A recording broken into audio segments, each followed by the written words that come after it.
Bonjour à tous. Alors, aujourd'hui, une vidéo un peu particulière qui sera la première d'une série qu'on va appeler les pièces à conviction. Qu'est-ce que ce sera? Ce sera une série de vidéos, une série d'interviews et de rencontres avec des acteurs du monde juridique. Aujourd'hui, on va faire un retour sur la grève des avocats suite à la réforme de l'aide juridictionnelle proposée par la chancellerie, et on va rencontrer successivement Maître Anne-Claire Boyer, qui est la vice-présidente du syndicat l'Union des jeunes avocats sur le barreau de Bordeaux, puis la présidente du syndicat des avocats de France pour le barreau de Bordeaux, Maître Arez. Pardon. Je vous remercie et j'espère que cette vidéo vous plaira. Maître Boyer, jeune avocate, vous avez fait votre prestation de serment en 2012. C'est ça, vous êtes bien renseigné. J'essaie. Vous êtes donc la présidente de l'Union des jeunes avocats du barreau de Bordeaux. La vice-présidente. La vice-présidente, pardon, excusez-moi. Comme quoi, rien n'est parfait. Depuis cette année ou... Alors, je suis à l'UJA depuis ma prestation de serment. J'étais trésorière l'année dernière, vice-présidente cette année, et si le vote de l'Assemblée générale de janvier le permet, présidente l'année prochaine. D'accord. Donc j'ai légèrement anticipé la distinction.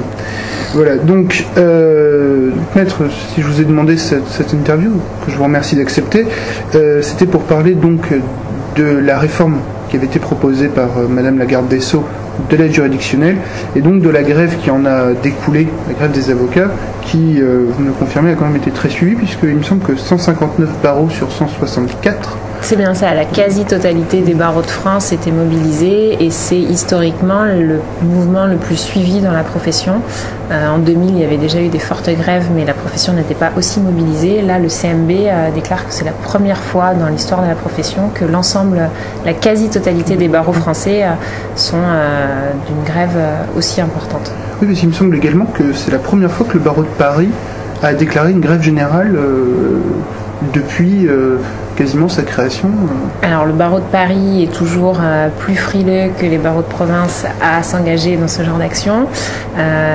C'est d'ailleurs pour ça que le mouvement qu'on connaît aujourd'hui est aussi grande ampleur, notamment grâce à l'application du barreau de Paris. Alors en sachant que Paris n'était pas en grève totale, ils étaient en grève uniquement sur le secteur assisté. Oui, désignait plus au titre de l'AJ, mais malgré tout, pour le barreau de Paris, c'était déjà énorme.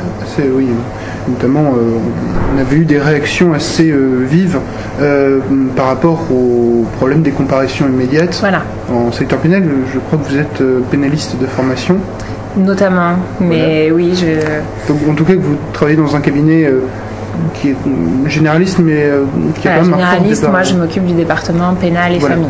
Pénal et famille. Et il me semble qu'il y avait eu donc une certaine grogne de certains jeunes avocats parisiens qui avait été relayé par un journal, il me semble que c'était le Nouvel Observateur, par rapport donc à ce problème des comparaisons immédiates et au fait que les avocats avaient donc décidé de ne pas plaider, de ne pas assister. Donc ce n'est pas propre à Paris, hein. Notamment Bordeaux, on a fait la grève des désignations donc de la bâtonnière en matière de Madame la bâtonnière en matière de désignation, donc sur toutes les permanences pénales, que ce soit les présentations en instruction, les comparutions immédiates, les permanences victimes, il n'y avait aucun confrère de désigné pour assurer la défense des justiciables. Donc c'est sûr que ça a fait grincer beaucoup, mais c'était le but. Oui, bien sûr. Mais il me semble, alors vous allez peut-être me le confirmer, mais que dans la lettre qui avait été, enfin une des lettres appelant donc à cette grève et donc à ce mouvement, je crois qu'il avait été fait par le CNB, donc le Conseil national des barreaux, il avait été précisé qu'il y avait quand même une certaine clause de conscience, c'est-à-dire que dans le cas de dans l'intérêt très important de son client, l'avocat pouvait décider néanmoins de plaider le dossier et donc d'assister son client. Si je ne ne me trompe pas. De toutes les façons, la grève n'est jamais imposée et obligée pour les confrères. C'est chacun à son libre arbitre, à l'indépendance de notre profession, pour savoir si telle affaire doit être plaidée, si tel justiciable doit être assisté, malgré les instructions du bâtonnier quant à la grève ou non de son barreau. À Bordeaux notamment, il y a eu des affaires particulièrement complexes qui ont touché notamment des mineurs la semaine dernière, où dans un cadre de très grosse affaire de stupes, il était inconcevable que les mineurs ne puissent pas être assistés d'un avocat et donc par dérogation au mouvement de grève, il y a eu des confrères qui se sont portés volontaires pour assister ces mineurs, notamment dans le cadre du CRIC, qui est l'Institut de défense du droit des mineurs. Je vous remercie de ces éclaircissements. Nous allons essayer de rentrer dans le vif du sujet. Donc, par rapport à l'aide juridictionnelle, vous me le confirmez, est la société qui finance les avocats dans le cas où le justiciable n'a pas les moyens de subvenir à cette défense lui-même et qu'il est notamment obligatoire dans certaines matières d'être assisté d'un avocat. Oui, c'est bien ça. L'aide juridictionnelle permet aux justiciables en situation d'impécuniosité ou en tout cas qui ont des ressources faibles de malgré tout pouvoir assurer un accès au droit légitime en ayant l'assistance d'un avocat qui est rétribué par l'État au moyen de l'aide juridictionnelle. D'accord. Sur le fondement notamment par exemple de l'article 6, paragraphe 1 de la Convention européenne des droits de l'homme qui définit le procès équitable et impose que les complications financières ne soient pas un obstacle à l'accès au juge. Alors, oui. Ou à un tribunal. Et donc... Parce que certaines juridictions n'ont pas de ministère d'avocat obligatoire et où la représentation peut être faite directement par le justiciable, mais malgré ces dispositions-là, devant ces juridictions, le justiciable a tout à fait le loisir d'avoir un avocat au titre de l'aide juridictionnelle. L'aide juridictionnelle couvre toutes les juridictions, que ce soit à représentation obligatoire ou non, et notamment les gardes à vue depuis la réforme de 2011. Oui, 11. Oui, puisque c'est encore sous la présidence Sarkozy. Voilà. Avec les arrêts de la Cour européenne des droits de l'homme de 2010. Sur l'impulsion de la CEDH, voilà. La condamnation de l'État français. Donc ça permet effectivement aux justiciables, quelle que soit sa situation financière, d'initier une procédure ou d'assurer une défense dans une procédure initiée à son encontre en obtenant l'assistance d'un avocat. Et le projet de réforme donc, de Mme Taubira était déjà d'ouvrir les possibilités à, je crois, une centaine de milliers de personnes en faisant passer donc le niveau où on pouvait demander l'aide juridictionnelle de 941 € à 1 000 €. C'est bien ça. Aujourd'hui, un justiciable qui gagnait plus de 940 € n'était pas éligible à l'aide juridictionnelle, en tout cas pas à l'aide juridictionnelle totale, parce qu'il y a un distinguo qui est fait, je crois que c'est jusqu'à 1 500 € en fonction des revenus mensuels. Il devra contribuer à l'aide juridictionnelle partielle, donc c'est-à-dire que l'État prend en charge un pourcentage de l'honoraire fixé au titre de l'aide juridictionnelle et le contribuable payera les honoraires complémentaires directement à l'avocat. Donc aujourd'hui, les personnes qui avaient plus de 940 € et donc qui n'avaient pas droit à l'aide juridictionnelle totale auront droit dans la mesure où le projet de réforme et la loi de finances prévoient que le seuil d'aide juridictionnelle totale est revalorisé à 1 000 €. Non. Et donc c'était le premier point qui est louable, qui d'ailleurs n'a pas forcément fait débat dans la profession.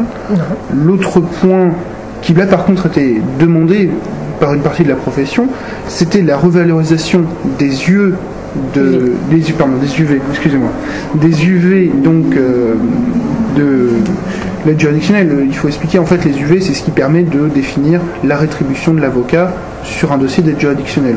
L'UV, c'est une unité de valeur qui est fixée et à chaque procédure contentieuse ou non, est fixé un certain nombre d'UV pour rétribuer l'avocat. Et donc, effectivement, quand on a une procédure, par exemple, je vais parler d'un tribunal correctionnel, où on est à 8 UV. Actuellement, l'UV était à un peu plus de 23 €, 23,50 €, quelque chose comme ça. Un avocat était rétribué donc sur la base de ces 8 UV, 188 € au titre de l'aide juridictionnelle pour une procédure correctionnelle. Voilà. Pour une procédure, il faut le préciser, une procédure qui peut prendre plusieurs heures de recherche. Bien évidemment. Voilà, qui demande donc d'aller au tribunal, donc parfois de passer plusieurs heures au tribunal, de plaider, etc. De recevoir notre client, consulter le dossier.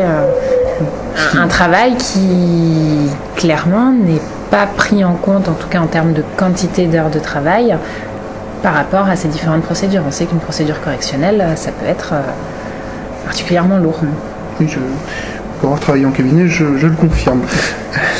C'était notamment pour, à l'époque, monsieur le vice-bâtonnier d'Héroux. Qui fait beaucoup de pénal. Qui fait, oui, effectivement, beaucoup de pénal. Et donc, une revalorisation des unités de valeur qui n'avait pas été faite depuis 2007, d'après ce qu'estimait le CNB. C'est pas une estimation, c'est une réalité. Oui, voilà, oui. C'est ce qu'avait indiqué le CNB, pardon. La valeur de l'UV n'a pas été revalorisée annuellement, alors même que l'inflation exigerait à minima une augmentation de la valeur de l'UV au coût de l'inflation annuelle. Ça n'a pas été le cas depuis 2007. Donc aujourd'hui, la loi de finances proposée par Madame Taubira, non seulement ne proposait pas de revalorisation de l'UV telle qu'elle était sollicitée depuis de nombreuses années par l'avocat, mais en plus, selon les secteurs, proposait une diminution du nombre d'UV par les procédures concernées, selon les procédures concernées, et du fait du relèvement du seuil d'aide juridictionnelle, mais de plus en plus de justiciables auraient droit à l'aide juridictionnelle, mais le budget étant de moins en moins important, mais la question du financement de l'aide juridictionnelle se posait très clairement par cette loi, et c'est ce qui a engendré la grogne qu'on a connue ces dernières semaines. Oui, puisque, alors, il faut revenir sur le point d'achoppement, en définitive, c'était la proposition faite par la ministre de ponctionner 5 millions donc en 2016, puis 10 millions en 2017, parce qu'il était présenté comme un mécanisme temporaire, comme peut l'être par exemple la CRDS qui est temporaire tant qu'on n'a pas remboursé donc le déficit social. Voilà. Temporaire qui dure. Voilà, oui, c'est un temporaire à long terme, mais qui était donc ponctionné sur donc, les revenus des intérêts des fonds versés sur les CARPA. Donc, les CARPA qui sont les caisses régionales en fait, qui administrent les fonds qui sont versés par des clients sur un compte que les avocats n'ont pas accès et qui permet de payer, vous me le confirmez, donc par exemple une amende ou des dommages et intérêts. Voilà, donc c'est essentiellement les dommages et intérêts et les condamnations financières au terme des décisions de justice qui transitent par les comptes CARPA des avocats pour éviter un flux financier directement entre des adversaires à un contentieux. C'est le client va faire un chèque à l'ordre de la CARPA qu'il donnera à son avocat, l'avocat l'encaisse sur son compte CARPA et donc il ressortira un chèque de banque CARPA directement qui sera adressé à l'adversaire. Voilà. Ce qui est un petit peu l'idée d'un compte séquestre. Voilà, c'est le principe. C'est exactement le principe des comptes séquestres chez les notaires où les fonds des vendeurs sont séquestrés chez le notaire jusqu'à ce qu'ils soient répercutés à l'acquéreur.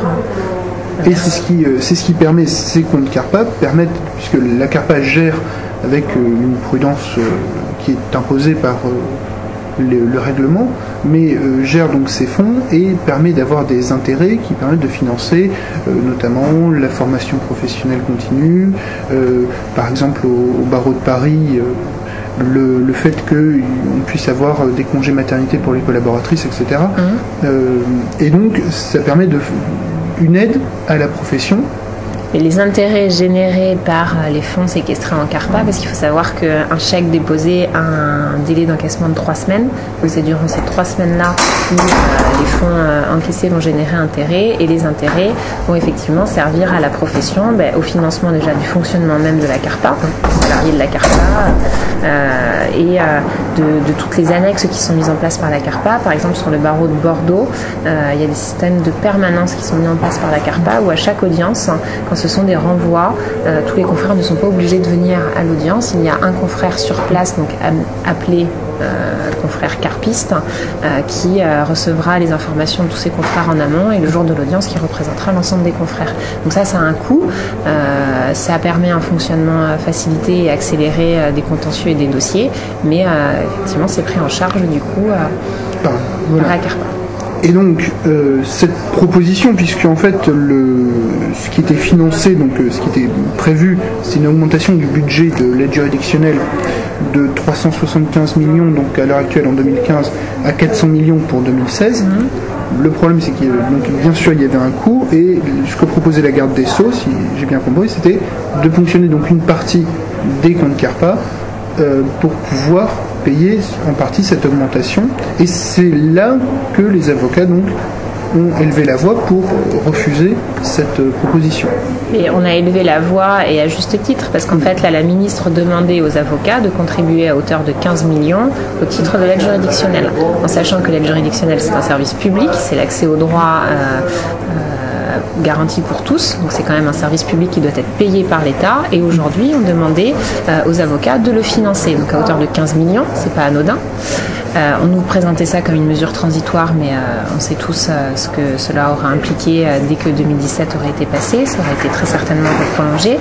Et il était aussi à dire que les avocats aujourd'hui contribuent très largement au financement de l'aide juridictionnelle, non pas par les moyens financiers à proprement parler, mais par les moyens matériels. C'est une contribution professionnelle, intellectuelle, les moyens de l'avocat qui sont mis à contribution pour l'aide juridictionnelle, parce qu'il est évident, je vous en parlais tout à l'heure, que quand on gagne 188 € pour une procédure correctionnelle, on ne gagne pas d'argent. On est à peine indemnisé des frais qu'on a pu exposer, notamment en termes de papier, de temps, de charges professionnelles du cabinet, et donc c'était en ce sens-là que les avocats ne voulaient pas en plus devoir payer pour travailler à l'aide juridictionnelle. Et alors, par rapport à cela, j'aimerais vous présenter donc un document qui a été présenté sur les réseaux sociaux, donc qui est un document qui découle du barreau de Nice. Désolé, je n'ai pas l'équivalent au barreau de Bordeaux, mais vous allez me dire si vous y retrouvez à peu près, et où la personne indique que, par exemple, pour qu'il puisse se verser un salaire de 1 500 €, donc nous parlons quand même d'une profession à Bac+6, il doit travailler et donc facturer dans l'année un montant de 5 490 €, toutes charges comprises, puisque du fait des... Est-ce que, à peu près, bon, je ne vous demande pas de me dire oui, effectivement, il va manquer 3 € ici, mais est-ce qu'à peu près ça vous semble à peu près correct comme raisonnement ? En termes de pourcentage, je ne saurais pas vous dire exactement, mais effectivement, quand un client va nous payer 100 €, déjà on est assujetti à la TVA, on est une profession qui est assujettie à la TVA, donc il y a 20% de TVA que nous aurons collecté pour le compte de l'État, donc qui ne viendront pas dans nos caisses, mais dans celles de l'État. Donc sur les 100 €, il ne nous reste plus que 80. Avec ces 80, on doit payer les charges sociales, le RSI, l'URSSAF, la CNBF, qui est la caisse de retraite des avocats. Là, il faut compter entre 30 et 40% de charges fixes sur le revenu qui est encaissé. Donc si on retire à ça donc 30 à 40% de charges, il doit rester quelque chose comme 50 €. Et après les 50 €, vous avez un loyer de cabinet à payer, vous avez le salaire d'une secrétaire à payer, vous avez la location internet, la location de téléphone, si vous avez l'ordinateur ou la voiture en leasing, ce sont autant de choses qui vont devoir être payées, et c'est ce qu'on... Parfois des abonnements... voilà, c'est ce qu'on considère comme étant des charges fixes de fonctionnement de cabinet, l'achat du papier, l'imprimante, le fax, qu'on estime là encore à 30% du revenu encaissé. Donc, entre les 20% de TVA, les 30% de charges sociales et les 30% de frais fixes de fonctionnement de cabinet, faites le calcul, sur 100 €, il ne reste plus grand-chose. Donc, effectivement, quand vous me dites un ratio 1500, 6000 €, ça ne me paraît pas incohérent. Je pense que sur les 100 €, il doit rester quelque chose comme 30 € pour l'avocat, quand le justiciable en a payé 100. D'accord. Sur ces 30 €, il va payer l'impôt sur le revenu, comme tout le monde. Voilà. Si, bien entendu. Il y est assujetti. Il y est assujetti. Je lui souhaite. Nous lui souhaitons, bien entendu. Et ce qui pose également le problème, puisqu'on parlait tout à l'heure d'une procédure, par exemple, devant le tribunal correctionnel, où l'avocat est payé forfaitairement 188 €, quel que soit le nombre d'heures qu'il passe pour atteindre les 6 000 €. On va arrondir ça à 200 €. Il lui faudrait donc 30 dossiers. C'est ça. Voilà, un dossier par jour. Considérons que assez simplement qu'il faut quand même beaucoup plus de 24 heures en tout, puisqu'il faut quand même dormir et manger pour faire un dossier d'aide juridictionnelle, les mois n'étant pas extensibles. C'est pour ça qu'il est indispensable pour un confrère de ne pas constituer une clientèle uniquement de bénéficiaires d'aide juridictionnelle, mais également de pouvoir avoir une facturation d'honoraires libres, parce que ce n'est pas grâce à l'aide juridictionnelle qu'un avocat peut, ne serait-ce que survivre. L'aide juridictionnelle ne lui permettra pas de faire face à ses charges fixes avant même de pouvoir se rétribuer un salaire pour les heures versées. Donc c'est pour ça que quand on nous dit vous devrez en plus de tout ça payer pour continuer d'assister à les justiciables par rapport au serment que nous avons prêté, par rapport à l'aide que nous devons apporter aux justiciables, il est bien évident que si nous n'en donnons pas les moyens, nous ne pourrons pas le faire. Donc ça a été l'objet de cette grève. Je pense qu'au niveau de la presse, l'idée a été très mal relayée. Les avocats souffrent aujourd'hui d'une image peut-être de nantis, de profession libérale qui auraient les moyens financiers. Il faut bien savoir que quand on intervient à l'aide juridictionnelle, il faut se retirer cette image de la tête et que le combat aujourd'hui n'était pas un combat financier pour les avocats, mais était avant tout un combat pour défendre l'accès au droit et l'intérêt des justiciables, et qu'avec la proposition qui était faite par la ministre, plus aucun avocat n'aurait pu intervenir à l'aide juridictionnelle parce qu'il n'aurait pas pu, n'aurait pas eu les moyens de le faire, et donc en bout de fil, c'est le justiciable qui n'aurait plus eu d'avocat pour faire défendre ses intérêts dans une procédure. Donc le combat qui a été mené, c'était celui-ci. Voilà. Ce qui pose notamment la question, alors c'est pas forcément le cas du barreau de Bordeaux, mais ce qui peut par exemple être le cas du barreau, vous voyez le barreau de Saint-Denis, où 60 ou 70% de la population simplement voilà, peut être accessible à l'aide juridictionnelle, ce qui pose un problème bien évidemment de la rétribution des avocats. La grève a en partie pris fin, alors notamment au barreau de Bordeaux, je crois que le barreau de Bordeaux... Alors la grève a été suspendue dans l'attente de la réalisation des promesses qui ont été faites par la ministre, parce qu'il y a un protocole d'accord qui est intervenu mercredi soir, et j'ai vu que vous l'aviez avec vous. Donc le protocole d'accord qui a été signé avec les instances représentatives, et notamment le CMB et le ministère de la Justice, en nous disant au sujet des 15 millions qu'ils ne seraient pas prélevés sur la CARPA et qu'ils ne seraient pas prélevés sous toute forme que cela pourrait être sur la profession et donc sur le chiffre d'affaires des avocats ou une autre taxe. Il a été acté une revalorisation de l'UV, donc qui n'était pas intervenue depuis 2007, à hauteur de 12%. Oui. Donc c'est minime. De 2007 à 2015, c'est passé 12 ans. 12%, ça fait une augmentation d'1% par an. On sait que l'inflation n'a pas été de 1%, mais a été plus forte encore, notamment avec la crise de 2008. Mais le principe même d'une augmentation ayant été acté, c'était déjà une victoire pour la profession, parce qu'il a été reconnu que depuis 2007, le coût de la vie avait augmenté et que donc l'UV devait augmenter avec. Et il a été acté, et ça c'était un gros point aussi de la loi de finances dont nous n'avons pas encore parlé, c'est qu'un certain nombre de contentieux de masse, tels les audiences devant le juge aux affaires familiales, devant le conseil des prud'hommes, devant le tribunal d'instance statuant en référé, ce sont des contentieux très importants, parce que tous les divorces, les séparations de concubins, les litiges avec un employeur, les expulsions dans le cadre d'un bail d'habitation, ce contentieux-là voyait les barèmes d'UV diminuer. Oui. Là où par exemple on avait 16 UV devant le JAF, donc une procédure aux affaires familiales pour une séparation de concubins, et donc définir les droits par rapport aux enfants, des choses comme ça, là où on était à 16 UV, la ministre proposait de nous passer à 10, parfois même à 8 selon les procédures concernées. Donc c'était une diminution des procédures telles qu'elles étaient fixées aujourd'hui, des fois à plus de 60% de ce qui était financé jusqu'à présent. Donc là encore, intolérable dans la mesure où c'était le contentieux le plus important. À l'aide juridictionnelle, finalement, on a peu de procédures devant la cour administrative d'appel, devant... là, c'était le contentieux de tous les jours, c'est le pénal, c'est le prud'homme, c'est le JAF et le TI, les expulsions notamment suite à un non-paiement de loyer est très important. Et c'était ces procédures-là, c'était ce contentieux de base qui était touché par le projet de réforme de loi de finances, en diminuant les dotations qui étaient affectées à ces contentieux pour pouvoir l'élargir à des nouvelles procédures que la ministre voulait voir indemnisées au titre de l'aide juridictionnelle, et notamment les procédures de médiation. Oui. Donc si effectivement la médiation permet d'éviter un certain nombre de contentieux, aujourd'hui on n'a pas le retour nécessaire pour savoir dans quelle mesure la médiation va pouvoir éviter ces contentieux, et donc on ne peut pas fermer la porte de ces contentieux en diminuant drastiquement les UV sur ces procédures.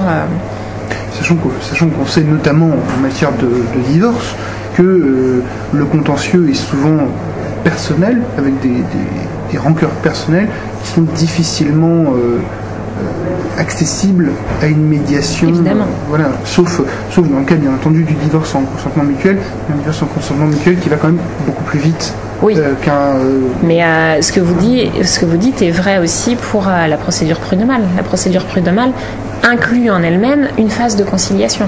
Donc, qui est obligatoire. Donc si à la phase de conciliation on n'a pas réussi à se mettre d'accord et qu'on va en phase de jugement, c'est pas pour nous mettre une troisième phase en amont de médiation. Elle existe déjà au sein de la procédure des prud'hommes, et donc il est évident que la médiation ne va pas aider à diminuer les contentieux prud'homaux dans la mesure où il y a déjà une conciliation qui est mise en œuvre.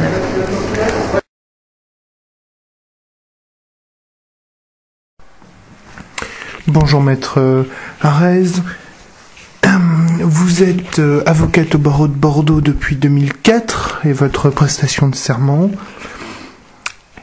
Vous êtes né en 1975. Vous avez fait une partie donc de vos études de droit, vos études supérieures de droit à l'université de Bordeaux, que vous avez conclues par vos années d'études à l'école des avocats Aliénor de Bordeaux.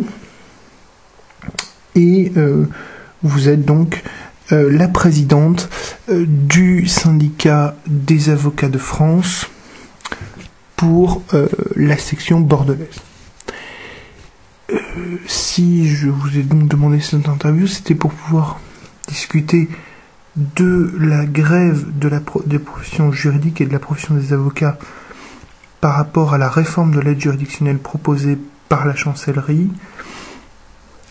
Et j'aimerais tout d'abord commencer par le financement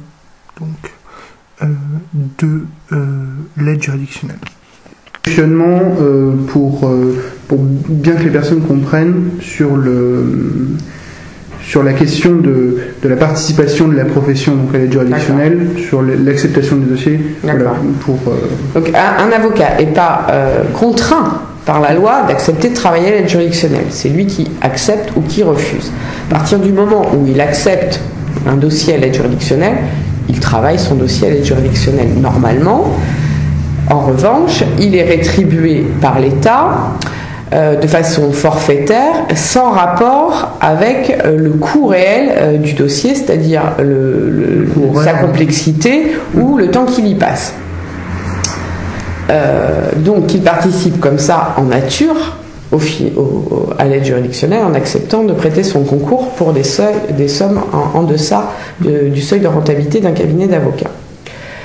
Il participe, l'avocat, collectivement et indirectement à l'aide juridictionnelle parce que certains barreaux, dont le barreau de Bordeaux, ont signé des conventions avec la chancellerie et les tribunaux pour organiser la défense pénale d'urgence, notamment donc les permanences garde à vue, les permanences comparution immédiate, les déferrements devant le procureur de la République et les audiences devant le juge de la liberté et de la détention.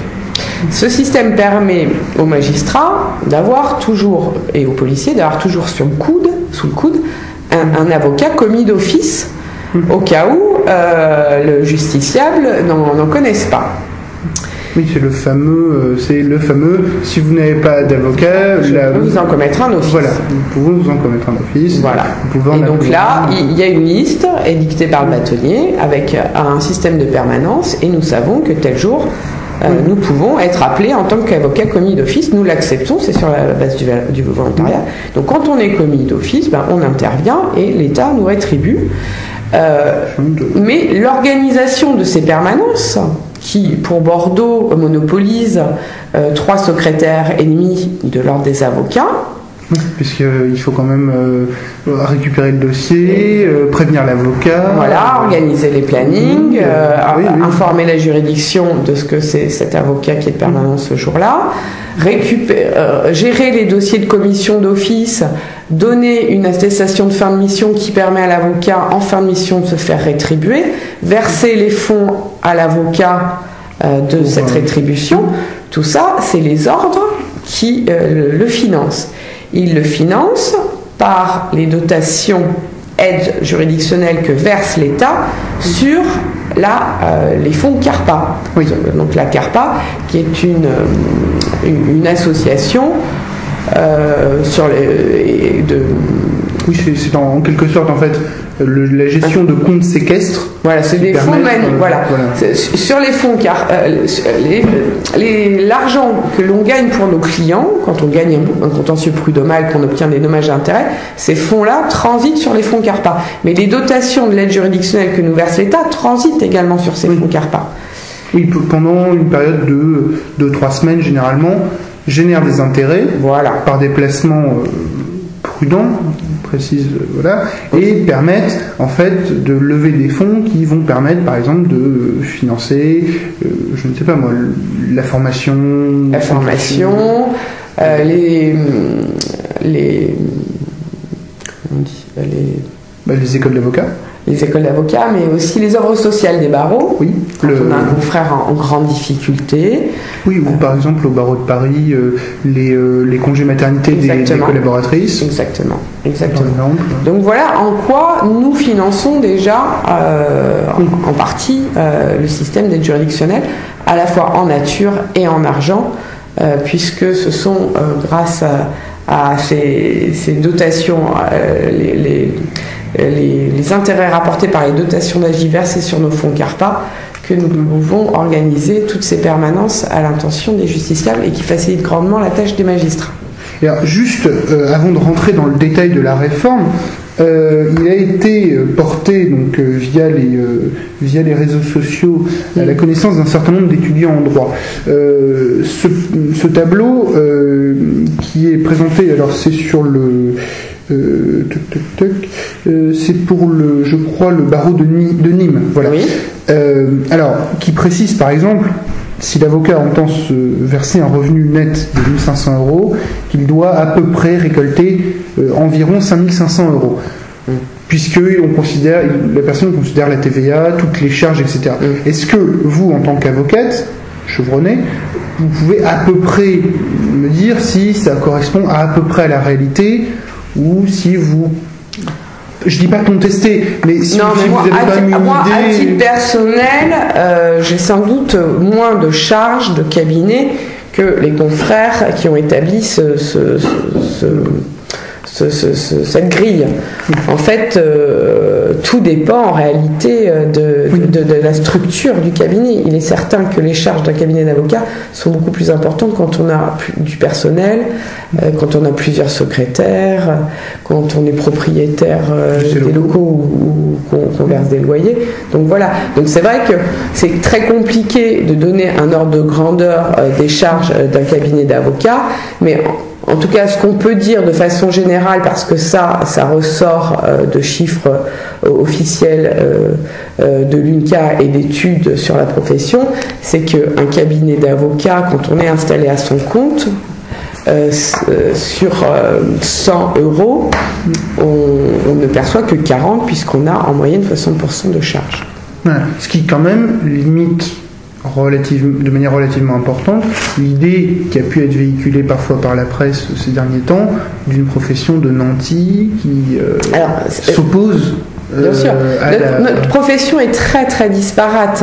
Elle est disparate entre Paris et la province. Et elle est disparate entre les confrères. Il y a des confrères qui sont spécialisés en droit des sociétés, droit commercial, droit des affaires, droit pénal des affaires, qui ont une clientèle fortunée et en tout cas d'entreprises généralement. Oui. Et donc quand on facture des honoraires à une entreprise avec 20% de TVA, pour l'entreprise, c'est indolore puisqu'elle récupère la TVA.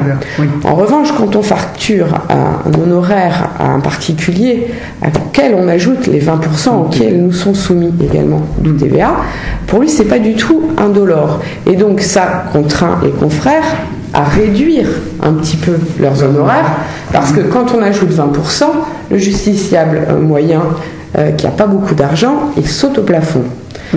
Voilà, donc, ce qui peut se comprendre. Voilà. Et donc, il y a une disparité parce qu'il y a aussi des confrères qui ne défendent que ou les deux, ou des petites entreprises et des particuliers, ou que des particuliers.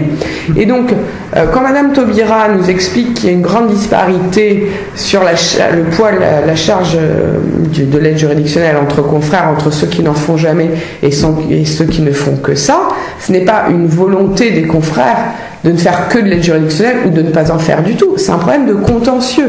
Il est bien évident que quand on fait du droit pénal des affaires, on n'a pas des clients éligibles à l'aide juridictionnelle. En revanche, quand on est spécialisé dans la défense des mineurs, dans la défense des étrangers, dans la défense des associations de consommateurs, pour les contentieux locatifs ou les prêts à la consommation, ou en matière prud'homale, quand on défend quelqu'un qui vient de perdre son emploi et qui donc n'a plus beaucoup de moyens pour vivre, à part les allocations chômage, on est un peu contraint de travailler à l'aide juridictionnelle, sauf à leur dire, écoutez, messieurs, dames, vous n'avez pas d'argent, je ne vous défends pas. Mais dans ce cas-là, on a aussi plus de contentieux. Mais c'est tout le problème, par exemple, du barreau de Saint-Denis, où le bâtonnier faisait remarquer qu'il avait entre 60 et 70% de la population vivant dans les limites de son barreau, qui, si on devait faire une estimation, était relativement éligible, soit en totalité, soit partiellement à l'aide juridictionnelle. Absolument. Ce qui pose une difficulté pour les avocats de son barreau, si on venait à limiter le montant de la rétribution pour l'aide juridictionnelle. Alors, on va essayer de rentrer dans la réforme. Ce qu'on peut dire en premier lieu, c'est qu'il y avait une intention louable, c'était d'ouvrir un peu plus largement le champ de l'aide juridictionnelle totale, oui. Jusqu'à donc 1 000 euros, oui. Ce qui, a priori, est conservé par la loi de finances. Oui. Sachant que c'est environ jusqu'à 1 500 euros où elle est partielle, l'aide juridictionnelle. Et ce qui était obligatoire dans ce cas-là, c'était donc d'augmenter le budget de l'aide juridictionnelle, ce qui va de soi, qui était à peu près de 375 millions en 2015 et qui, donc, dans la nouvelle monture de l'aide de la loi de finances, devrait passer à 400 millions, donc pour 2016. Ce qui était proposé alors à la profession, c'était d'une part une baisse parfois relative, parfois réellement certaine, des unités de valeur qui donc permettent la rétribution de l'aide juridictionnelle des avocats. Et dans le même temps, la ponction opérée donc sur les comptes CARPA dont on a parlé, sur les intérêts en fait, des comptes CARPA, de 5 millions donc, en 2016 et en 2017 de 10 millions. Ce système devant être temporaire, la profession avait notamment critiqué le terme temporaire, faisant l'assimilation parfois avec la CRDS, qui avait à l'époque été qualifiée d'un impôt temporaire, qui est devenu temporaire le long terme. Voilà.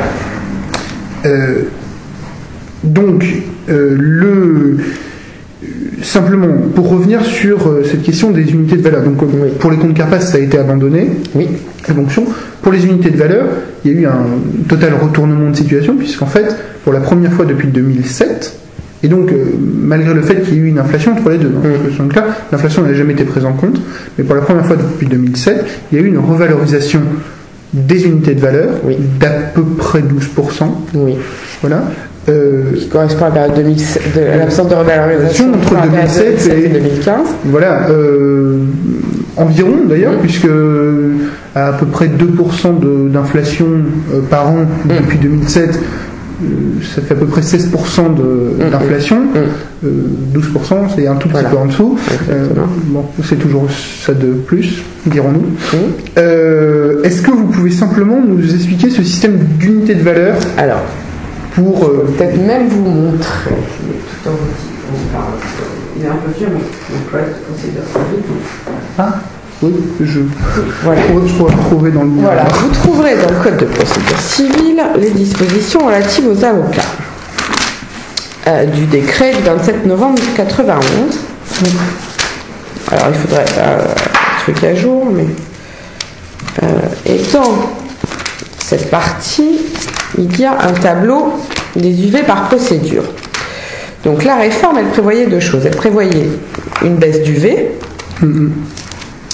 Et elle prévoyait également la baisse des barèmes. C'est-à-dire que c'est l'État qui décide procédure par procédure, combien ça vaut d'unité de valeur. Oui, voilà, oui. C'est-à-dire qu'en fait, l'unité de valeur a un équivalent en fait chiffré, d'à peu près à l'époque 23 €. C'est ça. Et ensuite, en fonction, par exemple, si je fais une démarche devant le JAF, je vais avoir, en fonction de la procédure, tant d'unités de valeur, donc tant de fois 23 € qui sont donnés à l'avocat comme rétribution. Exactement. Mais pour l'ensemble, bien sûr, de la procédure, pas à chaque acte. Ah non, voilà, c'est forfaitaire. C'est forfaitaire. Et donc il faut savoir également que la rétribution que perçoit enfin l'avocat, il la perçoit à la fin de sa mission. La fin de sa mission, ça veut dire postérieurement au jugement rendu. Oui, mais attention, au jugement de première instance, oui. Puis non, pas le jugement définitif. Oui, mais quand on connaît les délais devant le Conseil des prud'hommes notamment, ou le juge aux affaires familiales, ça veut dire qu'on fait l'avance pendant 18 mois. Au moins. Ah oui, donc il faut avoir un sacré bon fonds de trésorerie. Voilà. Ce qui n'est pas forcément le cas d'une personne d'un avocat qui va faire de l'aide juridictionnelle presque pas son fonds de commerce, mais quotidienne, une partie quotidienne de ces dossiers. Donc, vous avez donc dans ce décret du 19 décembre 91 un tableau qui vous dit procédure par procédure quel est le coefficient de l'UV, quel est le barème procédure par procédure. Et donc effectivement on multiplie ce barème par le montant de l'unité de valeur. La difficulté, c'est que ce barème qui initialement voulait être réduit par le projet de loi de finances, même si finalement il n'est pas réduit, ne correspond. C'est l'État qui a décidé de ce barème, et ce barème n'est pas. On ne sait pas comment il a été défini, mais en tout cas ça ne correspond ni au temps qu'on passe sur le dossier, ni à sa complexité.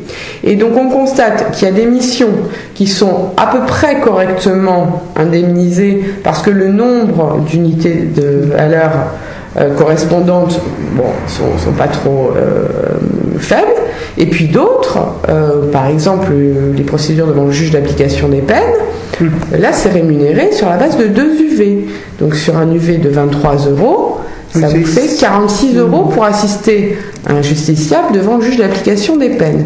Idem devant le tribunal de police en matière de contravention. Donc ce qui se passe aujourd'hui et ce qui va se passer demain encore, c'est que plus personne ne trouvera d'avocat acceptant pour 2 UV, donc 46 € si on part d'une UV à 23 €, d'aller passer une matinée devant le tribunal d'instance, tribunal de police en matière de contravention, ou attendre son tour devant le juge d'application des peines, alors même que, même pour ces contentieux-là, et surtout peut-être même pour ces contentieux-là, l'avocat est nécessaire, même s'il n'est pas obligatoire. Oui, mais sachant que là on parle simplement de la procédure devant le juge, du déplacement, mais on ne parle pas des recherches et des... On ne parle pas de l'accueil du client, on ne parle pas des frais d'ouverture du dossier en informatique, on ne parle pas de la pression de la documentation, de rédaction éventuelle de conclusion, on ne parle pas de tout ça. Oui, voilà, oui, c'est simplement le fait, puisque même si on considère juste le fait que l'avocat pourrait venir directement devant le juge, même en estimant qu'il passerait en premier, ça serait encore très limite au niveau du... 46 €. Oui, c'est une demi-heure de... 46 €. Oui, c'est ça. Pour une mission complète. Alors, de deux choses une, soit on la fait correctement, mais à 46, ou on la prend pas du tout, soit évidemment le justiciable en a pour son argent, et il n'y a pas de raison que les justiciables n'aient pas d'avocats qui font leur travail sérieusement sous prétexte que l'aide juridictionnelle les rémunère très mal. Donc il y a ce point-là, et il y a aussi un problème que je voudrais aborder, qui est à mon avis la clé du problème, c'est que Madame Taubira, dans sa grande mansuétude, a voulu effectivement augmenter le seuil de l'aide juridictionnelle pour permettre à plus de gens d'en bénéficier, c'est très gentil, mais elle a voulu aussi rétribuer des missions d'aide juridictionnelle qui ne sont pas pour l'instant. Notamment la médiation. Notamment la médiation. Et donc, elle n'a pas... donc, évidemment, tout ça augmente mathématiquement le budget de l'aide juridictionnelle. Donc, c'est pour ça qu'elle a cru que, comme il allait être augmenté, que la charge de l'État financièrement allait être augmentée d'un côté, il fallait qu'elle réduise de l'autre la dépense. Et donc, pour réduire la dépense, elle avait imaginé baisser le montant de l'UV et les barèmes. Le problème n'est pas résolu, puisque ces nouvelles missions qui seront indemnisées, 4 UV pour un avocat, non 2 UV pour un avocat qui assiste un client à une médiation, en sachant que le client qui a lui les moyens de payer son avocat, il va payer le médiateur, il va payer l'avocat. Oui. Celui qui n'a pas les moyens, le médiateur sera indemnisé 4 UV pour organiser cette médiation, et l'avocat qui assistera cette personne en médiation sera lui indemnisé sur la base de 2 UV. 4 UV pour une médiation, c'est donc moins de 200 €. Ah bah là, oui. Oui. 40, oui, 80. Ah oui, pardon, oui, non, qu'est-ce que j'ai, oui, moins de 100 €. Je vérifie que je ne vous dise pas des bêtises, mais de mémoire, c'était 2 UV et 4 UV. Donc, oui. Et ça n'est pas modifié dans le protocole. Mais sachant qu'on parle d'une profession, là par contre, les médiateurs, qui, je vais entre guillemets dire, devant le peu de contentieux, puisque ce n'est pas forcément obligatoire de passer devant un médiateur, et quand même prend des honneurs plus importants que la moyenne des avocats. Non, médiateur, je vous ai dit des bêtises, c'est 8 UV et avocat 4 UV. Oui. Bon, voilà, ça change quand même pas grand-chose au final. Donc en fait, le calcul que fait la chancellerie, parce qu'elle n'a pas les moyens de sa réforme, parce qu'il n'y a pas de volonté politique de dégager des ressources pour le fonctionnement de la justice en général et la rémunération de l'avocat en particulier, la rétribution de l'avocat en particulier, c'est pas sa priorité, c'est de dire on va réduire le coût de la justice par le fait qu'avec la médiation préalable obligatoire à tout contentieux, l'office du juge va être réduit, puisqu'il y aura moins de contentieux devant un magistrat. Donc qui dit moins de contentieux devant un magistrat, dit moins de magistrats à rémunérer et moins de greffières à rémunérer.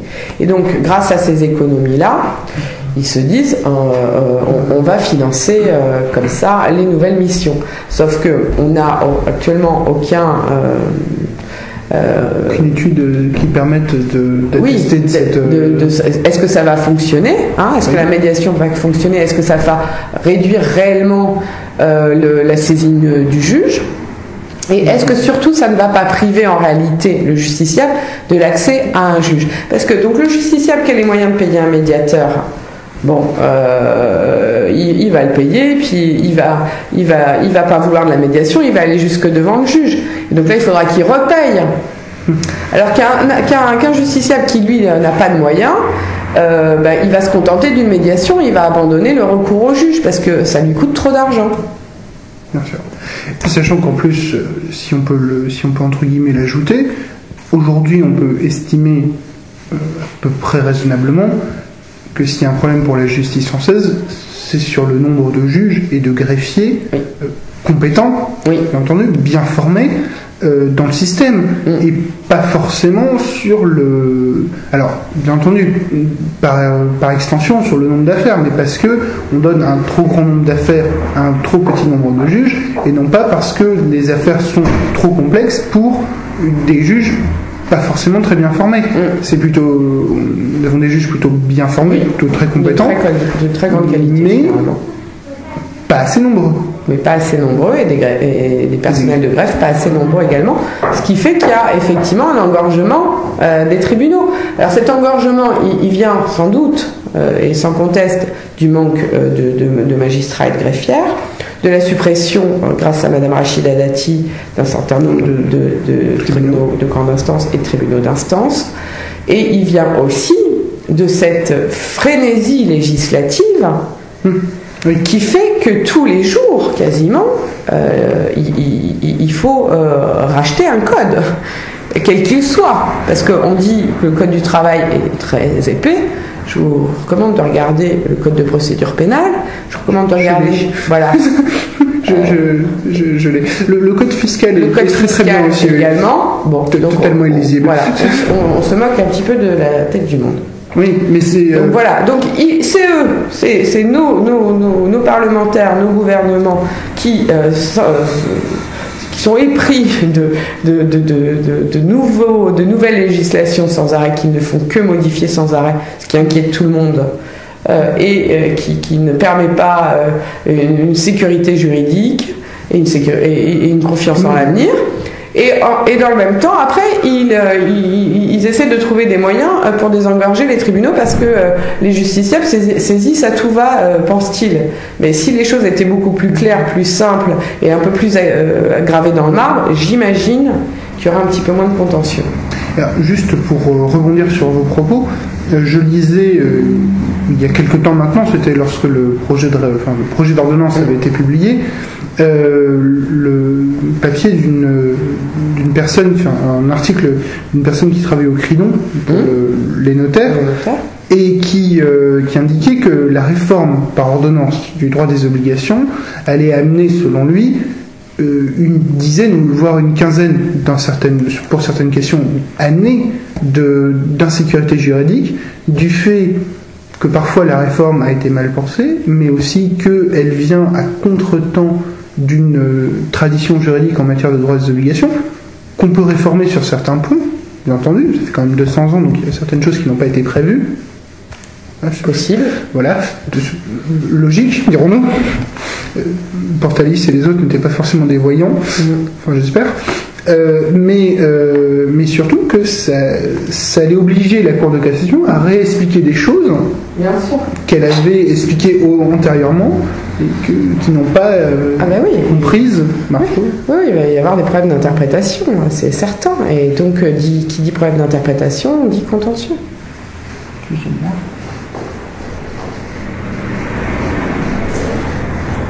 Pardon.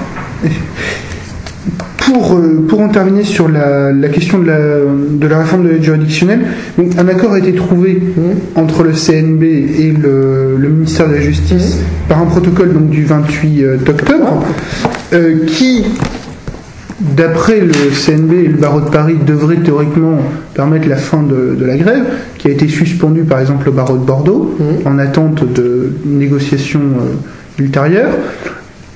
Certains barreaux, notamment les barreaux du Nord représentés par le bâtonnier de Lille, ont dénoncé entre guillemets cet accord et ont indiqué qu'ils continueraient la grève du fait qu'ils n'étaient pas sûrs d'avoir été correctement représentés par les instances. Est-ce que vous pourriez, bien entendu avec les obligations qui sont les vôtres, mais est-ce que vous pourriez nous indiquer votre position par rapport à ce protocole ? Oui, alors déjà d'une part, ce protocole a été signé par non seulement notre représentation nationale, l'unique, le Conseil national des barreaux, mais également par le président de la conférence des bâtonniers et par le bâtonnier de Paris.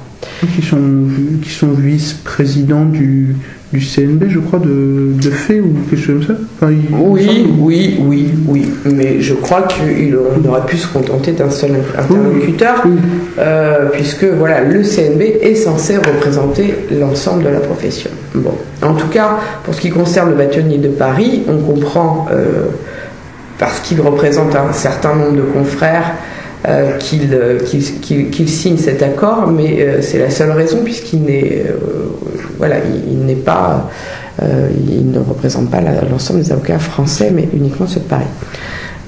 Donc première chose. Deuxième chose, cet accord, il faut qu'on soit, à mon sens, extrêmement vigilant, puisque le 18 décembre 2000, nous avions, dans les mêmes conditions, déjà signé un accord entre les représentants de la profession et la chancellerie.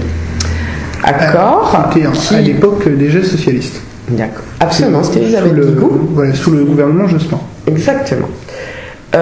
Jospin, 2000, oui peut-être. Oui, c'est ça, Guigou. 97-2000. C'est ça. Donc, ce protocole que je n'ai pas réussi à retrouver, mais il prévoyait que à terme, on passerait d'une rétribution à une rémunération des avocats à l'aide juridictionnelle, et il s'engageait un certain nombre de choses et il revalorisait un tout petit peu le montant des UV. Ce protocole donc n'a jamais été suivi des faits, sinon on n'en serait pas là aujourd'hui, et il a été et le Conseil d'État le 27 mars 2015 plus exactement a considéré que ce protocole n'avait pas de valeur juridique ni force contraignante, et qu'il c'était simplement un document de négociation. Non, un machin d'intention. Je sais plus le terme exact. Une lettre d'intention. Je vais vous dire.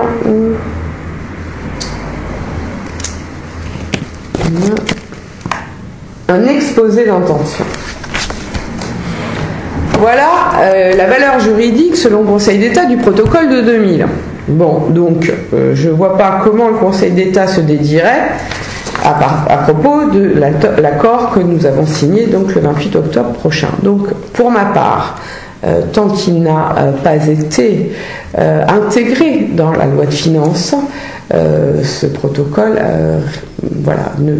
risque d'avoir la même fin que celui de 2000. Première chose. Deuxième chose, alors certes, et vous l'avez dit très bien tout à l'heure, c'est la première fois depuis 2007 que le montant de l'unité de valeur est revalorisé. Alors on vous dit en 12% en moyenne. En fait, il y a 10 groupes, il y a 10 UV différents. On regrouperait ces 10 groupes en 3 groupes, ce qui ferait que pour Bordeaux, en tout cas, une UV serait augmentée d'1,50 €. Oui, donc pas 12%. Ah bah non. Bah ou alors si, ça fait peut-être, mais c'est vrai que sur 23 €, peut-être que 12%, ça fait, je me suis pas amusée à faire le calcul, mais bon voilà, à Bordeaux ça fait voilà, on a gagné 1,50 €. Donc il y a quand même pas de quoi crier victoire. Parce qu'on est très très loin de la grande réforme de l'aide juridictionnelle que Madame Taubira, dont on a besoin et que Madame Taubira nous avait promis. Donc bon, il n'y a pas de quoi pavoiser. Par contre, là où moi je suis extrêmement contente, c'est que je vois qu'avec force, détermination et unité, on arrive à faire bouger les lignes. Et je regrette que ce mouvement se soit éteint, en tout cas à Bordeaux, aussi rapidement, parce que je crois que les confrères sont extrêmement motivés et remontés, et pas que parce qu'on allait toucher aux intérêts des fonds CARPA. Ça, c'était sans doute ce qui animait énormément le barreau de Paris et le barreau de Lyon, mais à Bordeaux, je ne crois pas que c'est ce qui animait énormément les confrères. Par contre, ce qui les anime, c'est le montant de l'UV. Et donc, je crois qu'on n'a pas fini d'en entendre parler, et j'ai peur, malheureusement, qu'à l'automne prochain, comme tous les ans, au moment du vote de la loi de finances, nous soyons obligés de recommencer, parce que la poursuite des discussions, on nous la vend, si vous voulez, à chaque fois qu'on est obligé de se battre pour défendre le peu qu'on a déjà. Alors, juste une question, on parlait du besoin d'une grande réforme de l'aide juridictionnelle. Pour mener cette grande réforme de société, puisque l'aide juridictionnelle, ce n'est pas simplement l'affaire des avocats ou des magistrats, mais c'est aussi l'affaire de l'ensemble de la société. C'est surtout l'affaire oui, mais c'est l'honneur d'une nation que l'ensemble de ses membres puissent avoir droit à un juge, pourrait-on dire.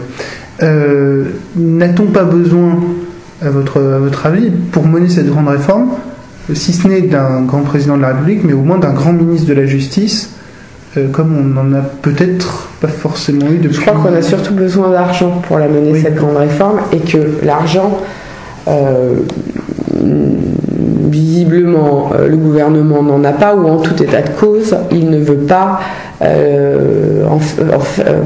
faire de la réforme de la justice en général, puisque là on parle de ce qui a animé les avocats, mais il faut savoir qu'à la Cour d'appel de Bordeaux, de nombreux magistrats sont indisponibles pour diverses raisons, toutes légitimes bien entendu, et ne sont pas remplacés, et que les tribunaux de grande instance comme les cours d'appel souffrent énormément du manque de moyens de la justice. Les greffières ont été en mouvement longtemps l'année dernière pour, je crois, ne pas avoir une grande satisfaction non plus.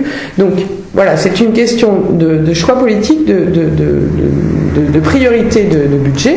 Et alors, comme nous sommes quand même, nous les avocats, des hommes et des femmes responsables, qu'on sait qu'il y a des restrictions budgétaires, on a proposé, et ça fait un certain nombre d'années maintenant, que nous proposons à ce gouvernement, mais au précédent, des modes de financement extra-budget de l'État pour abonder le système d'aide juridictionnelle et permettre cette grande réforme. On n'est toujours pas entendu.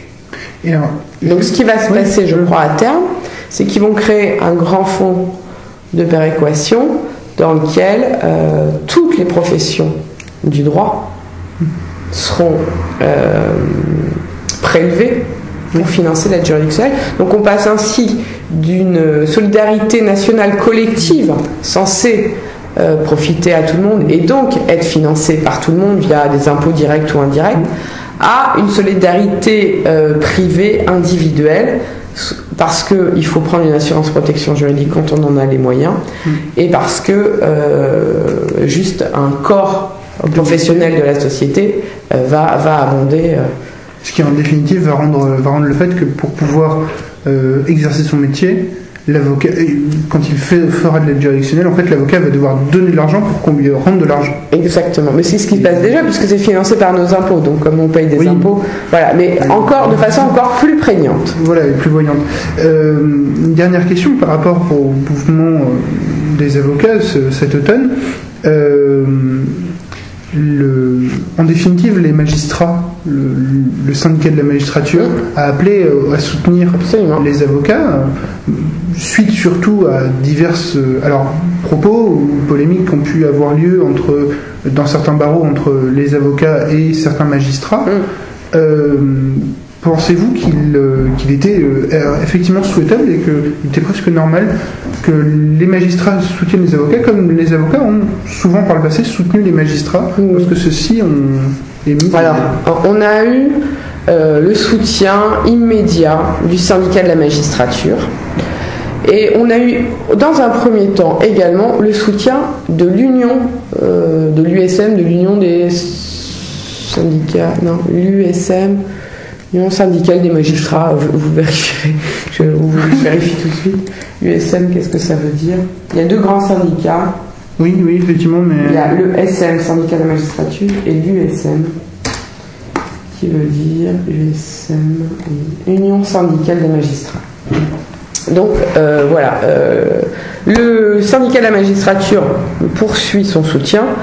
L'Union syndicale des magistrats s'est montrée un petit peu moins enthousiaste au fur et à mesure que la contestation a duré dans le temps et qu'il y a eu des violences qui ont émaillé les occupations des tribunaux de façon pacifique par certains confrères, notamment à Lille, à Toulouse. Voilà, à Toulouse. Mais il me semble effectivement qu'il faut que tous ensemble, syndicats de magistrats, syndicats d'avocats, syndicats de greffiers, fassent une action commune pour obtenir les moyens d'une justice qui fonctionne. C'est la seule façon de garantir un état de droit dans un état républicain démocratique. Et à ça, je vous précise que le syndicat des avocats de France et le syndicat de la magistrature organisent le 18 novembre prochain à Créteil ce qu'on appelle un tribunal d'intention, au travers duquel l'État fera l'objet d'une citation directe devant le tribunal pour non-assistance à justice en danger. Et donc chacun prendra un rôle différent pour faire valoir l'argumentation de l'État, l'argumentation des magistrats, l'argumentation des avocats. Et je pense que c'est une excellente initiative que j'aimerais qu'on puisse reconduire à Bordeaux, mais on manque de ressources humaines, c'est quelque chose de compliqué. Mais voilà, mais je crois qu'il y a comme ça que peut-être on obtiendra une grande réforme de la justice et de l'aide juridictionnelle. Ça va de pair. Oui. Et alors, juste une toute dernière question sur l'avenir de la profession d'avocat. On parle beaucoup, moi j'en ai entendu parler au cours de mes études, au cours des stages que j'ai pu effectuer depuis maintenant 2010. On parle beaucoup parfois d'une grande profession d'avocat au sens large, regroupant des activités que peuvent exercer des huissiers, que peuvent exercer des notaires. Je pense à l'acte d'avocat qui est aujourd'hui possible. Est-ce que vous pensez que cette solution est possible aujourd'hui en France et est-ce que vous pensez qu'elle pourrait être souhaitable? Alors ça dépend. Alors déjà, il faut savoir si on exclut la profession des chiffres. Oui, les experts comptables. Exactement. Oui, aussi. C'est un autre problème. Parce qu'il y a deux sortes de grandes problèmes. Il y a d'un côté l'interprofessionnalité et d'un côté la grande famille du droit. Je crois qu'il faut être vigilant à deux choses principales qui tiennent à la déontologie et au serment, aux règles professionnelles de l'avocat. C'est l'absence de conflit d'intérêt et la confidentialité. Je ne vois pas comment, quand on travaille avec un expert comptable, on peut garantir à la fois donc cette absence de conflit d'intérêt, l'indépendance de l'avocat et à la fois la confidentialité. Donc je suis un petit peu sceptique, très sceptique. Oui, je vous remercie. Je vous en prie, ça tombe bien parce que j'ai une réunion 8h, donc on est pile dans les... Bon, ça voilà.